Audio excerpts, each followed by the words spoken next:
made it convenient to be here, and also Krishna. And I would at the outset like to compliment them for bringing out this publication, which is going to be released today.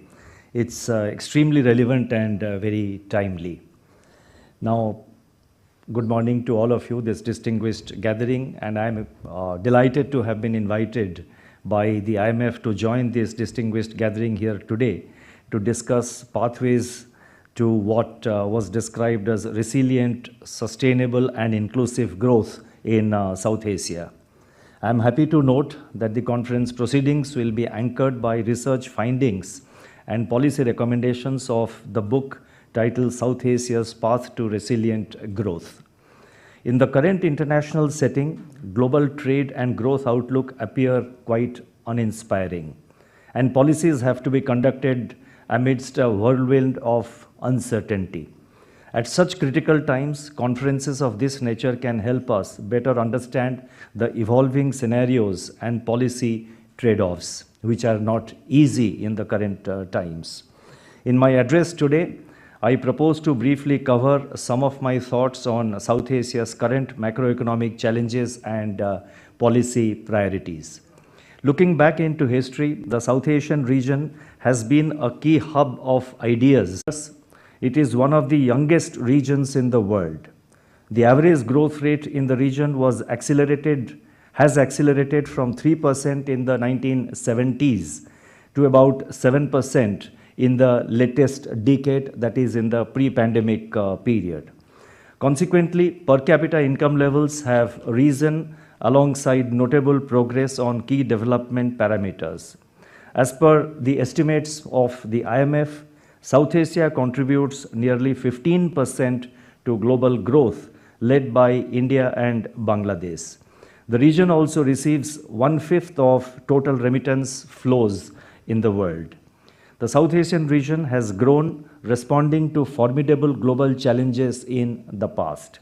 Following the food crisis of the 1960s, with which all of us are familiar, the region successfully implemented the Green Revolution. And that brought about a huge change in this region in terms of achieving self-sufficiency in many parts of this region, and the earlier dependence on imports from other countries was considerably reduced. After the oil shocks of the 1970s, so that was in the 60s, and then subsequently after the oil shocks of the 1970s, immigration from South Asia to West Asia became one of the largest market-driven labor flows. This in turn led to a significant increase in remittance flows into the region. The Asian financial crisis of 1997 impacted the South Asian countries in terms of surges in capital outflows and exchange market pressures. Over the years, as a crisis prevention strategy, the South Asian countries prioritized sound macroeconomic policies and embraced financial sector reforms focusing on competition, prudential regulation, enhanced transparency, audit and accounting standards. These measures helped in preserving macro stability while sustaining integration of domestic economies with the global economy. In recent years, multiple shocks, in particular the COVID-19 pandemic and the war in Ukraine, have dampened the economic prospects of the South Asian region as in other parts of the world. Some of the countries in the region have also been contending with ramifications of unsustainable debt and climate change-induced events. Consequently, they have been seeking recourse to the IMF's financing facilities.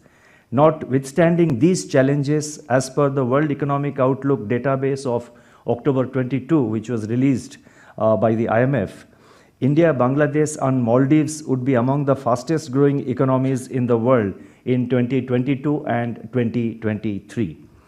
According to the Asian Development Bank's December 2022 outlook, the South Asian region's GDP is projected to grow at 6.5% in 2022 and 6.3% in 2023.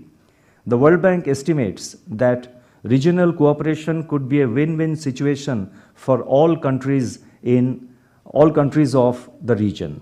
For example, intra-regional trade is currently only 1/5 of its potential. That is, intra-regional trade in the South Asian region is only 1/5 of its potential.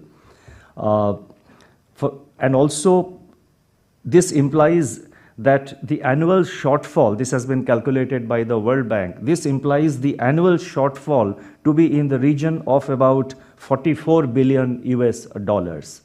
The World Bank assessment also suggests that a common electricity market for Bangladesh, Bhutan, India and Nepal can yield savings of about US dollar 17 billion in capital costs.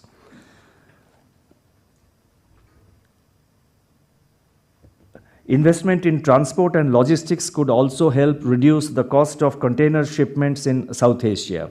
According to a study by the IMF, which was conducted in 2019, on South Asia, more than 150 million people will enter the South Asian labor force by 2030.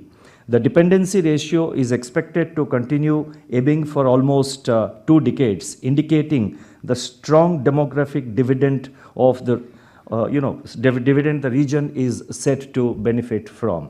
Now, with these positive, with this kind of positive factors, the point is there are critical challenges which I think Antoinette has very rightly, she has captured some of them very quickly, and these are the policy challenges which the entire South Asian region faces.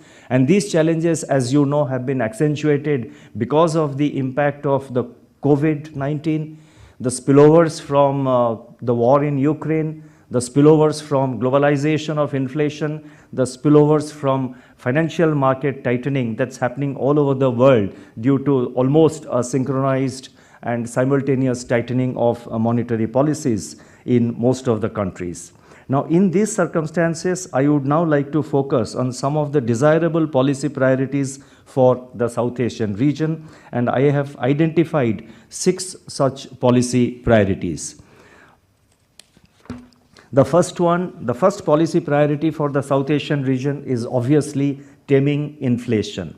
Multiple external shocks in the form of COVID-related global supply chain disruptions, food and energy crisis following the war in Ukraine, and financial market volatility arising from the aggressive monetary policy tightening have exerted sustained price pressures in the South Asian economies, which is of course felt in other parts of the world also. Now, during the first 3 quarters of 2022, food price inflation in South Asia averaged more than 20%, and that's pretty high. The region's heavy dependence on imported fossil fuels has made it vulnerable to imported fuel inflation. For successful disinflation, credible monetary policy actions accompanied by targeted supply-side interventions, fiscal, trade policy and administrative measures have become the key instruments. While the recent softening of commodity prices and supply chain bottlenecks should help in lowering inflation going ahead, risks to growth and investment outlook may rise if inflation persists at high levels. Prioritizing price stability may therefore be the optimal policy choice for the South Asian region in the current context. This approach to disinflation, however, needs to be mindful of the rising risks to growth outlook in an environment of deteriorating prospects for global growth and trade activity. The second policy priority that, apart from taming inflation, that I would like to highlight is containing external debt vulnerabilities. Now, the surge in external debt in recent years and associated vulnerabilities have undermined macroeconomic stability in several countries in this region.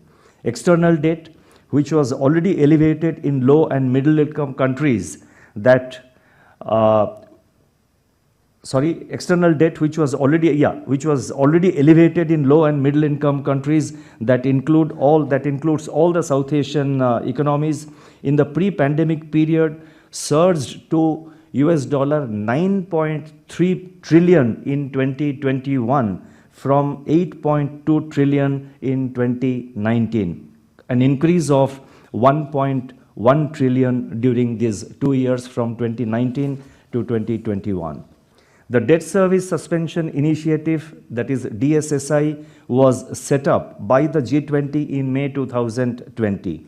Up to December 2021, an estimated $12.9 billion of debt service was deferred. According to World Bank, 60% of the 73 DSSI eligible countries are at high risk of debt distress or are already experiencing it.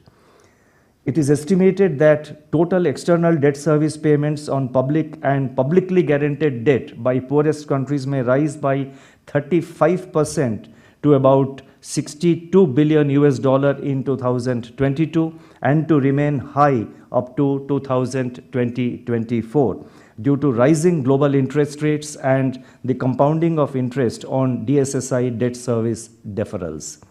Even though the participation of private creditors was encouraged in the DSSI, their response has not been encouraging. There has been a notable shift in the creditor composition of low and middle income countries between 2010 and 2021. The share of lending by private creditors in the long-term public and publicly guaranteed debt was 61% in 2021 against 46% in 2010. And the share of debt owed to bondholders was 47% in 2021 against 29% in 2010. A distinct shift in the creditor base over time in favor of private lenders and non-Paris Club official creditors has added a new dimension to debt restructuring processes, especially for the low-income IDA-eligible debtor countries. The share of debt owed to non-Paris Club creditors rose to 68% in 2021 from 42% in 2010. The increasing reliance on private creditors has raised debt service costs and complicated creditor coordination in debt resolution efforts. During 2010 to 2021, the average maturity on loans from private creditors was 12 years as compared with 26 years for loans from official creditors, and the average interest rate on loans from private creditors was 5% vis-a-vis 2% on loans from official creditors.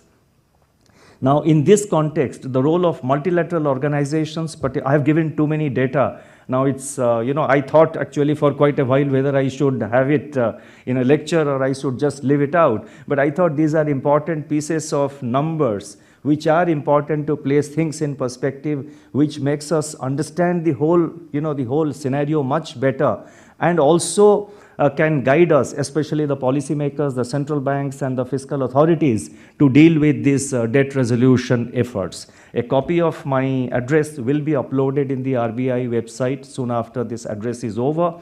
So those of you who are interested may like to have a look at this, especially with regard to the numbers, if not the content or the arguments, but at least the numbers are important. Now, in this context, the role of multilateral organizations, particularly the IMF and the World Bank, it becomes crucial in making debt treatment efforts more effective, while also strengthening the mechanism of, I repeat, while also strengthening the mechanism of recording, reporting, and analysis of debt data so as to enhance transparency and preserve debt sustainability. The IMF's role in capacity building in the region with a focus on region-specific macro dynamics, policy effectiveness challenges, and economic aspirations of the nations would also be extremely useful. I now move to the third aspect of the third policy priority for the region, and this is in my view. That is with regard to, that focuses on raising productivity. While sustained and broad-based economic recovery remains the current policy focus, it is necessary to undertake deep structural reforms to raise the potential growth trajectories of the economies in the South Asian region. Ongoing global realignment of supply chains, green transition, and advances in technology offer new opportunities for investment and growth. But policies would need to create the congenial climate for attracting new private investment, with public sector taking the lead in areas that can create positive externalities such as infrastructure, health, and education. In this context, let me highlight, particularly in the context of raising productivity and what I have just said, in this context, let me highlight some specific areas of policy priority. First, undertaking desirable structural change would require an improvement in resource allocation, moving production from low productive sectors to high productive sectors, and promotion of innovation. Second, skill mismatches, which is a major constraint to resource reallocation, would warrant policy focus on education and skill upgradation. This is particularly important to the South Asian region, as the favorable demography of the region would require that production processes must be labor intensive while also being globally competitive. Third, while free trade and FDI have been conventionally congenial for diffusion of technology and augmentation of productivity, the region's investment on research and development must also increase from the current low levels, and the policy environment for scientific research and startups must be made more rewarding. Fourth, investment in physical infrastructure consisting of energy, transportation, and telecommunication, which are prime drivers of productivity growth, also have to be enhanced. Infrastructure in the contemporary world of digital revolution would also include digital infrastructure, that is data centers, cellular towers, and fiber connectivity, with an emphasis on scalability and resilience. Fintech, e-commerce, edtech, health tech, and food tech are the new age growth propellers and need quality internet connectivity and reliable digital payment systems. I now turn to the fourth area of policy priority, and that is strengthening cooperation for energy security. The South Asian region has a high reliance on fossil fuels and imported energy, making the region vulnerable to volatile oil, gas, and coal prices.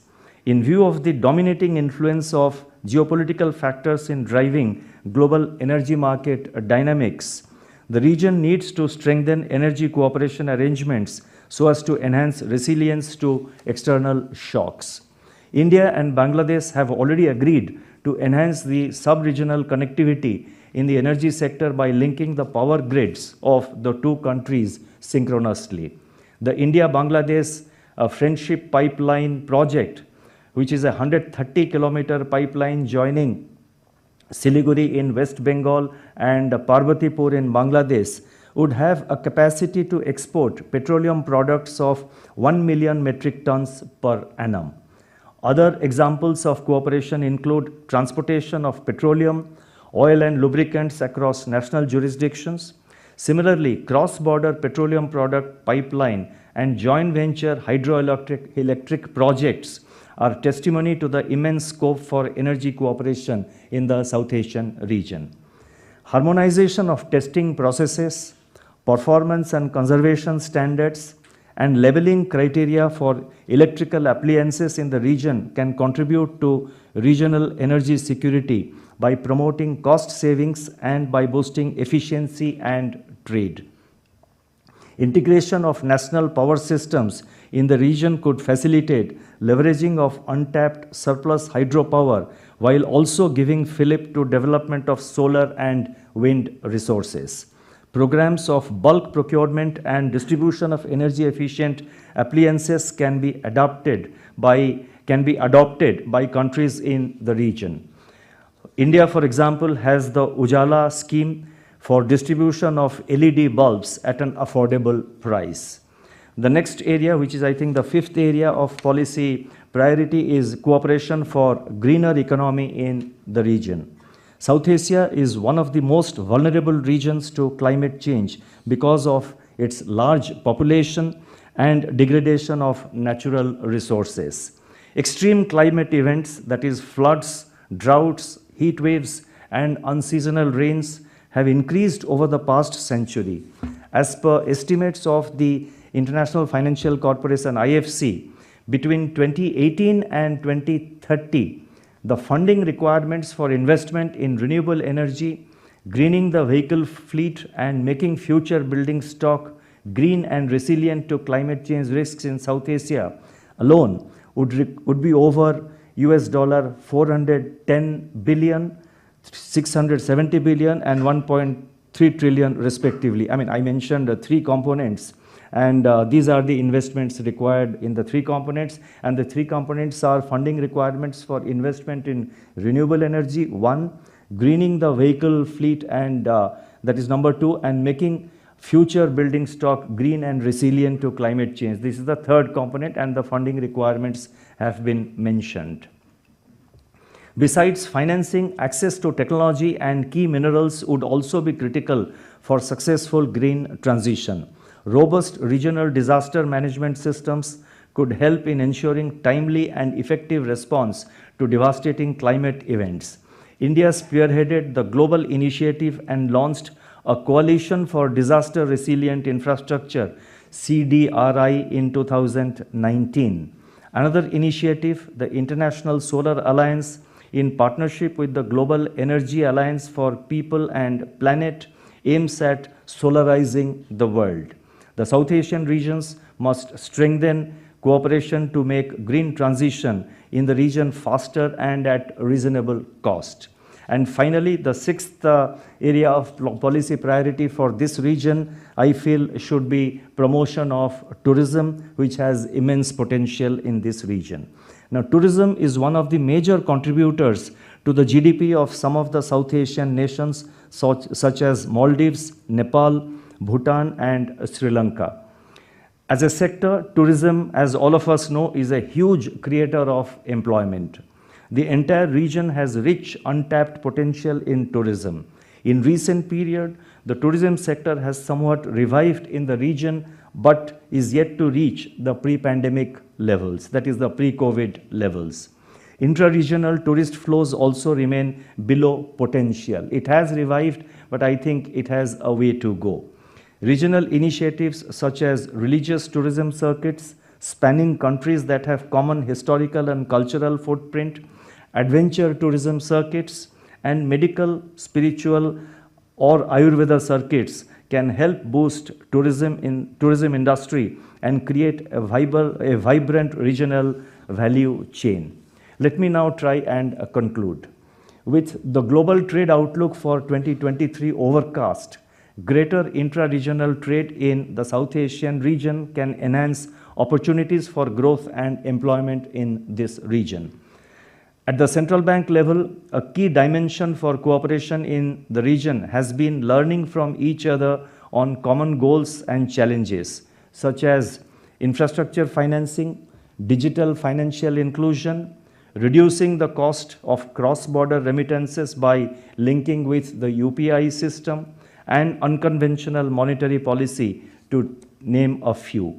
Rupee settlement of cross-border trade and central bank digital currency, where the Reserve Bank of India has already started moving forward, can also be areas of greater cooperation in the future.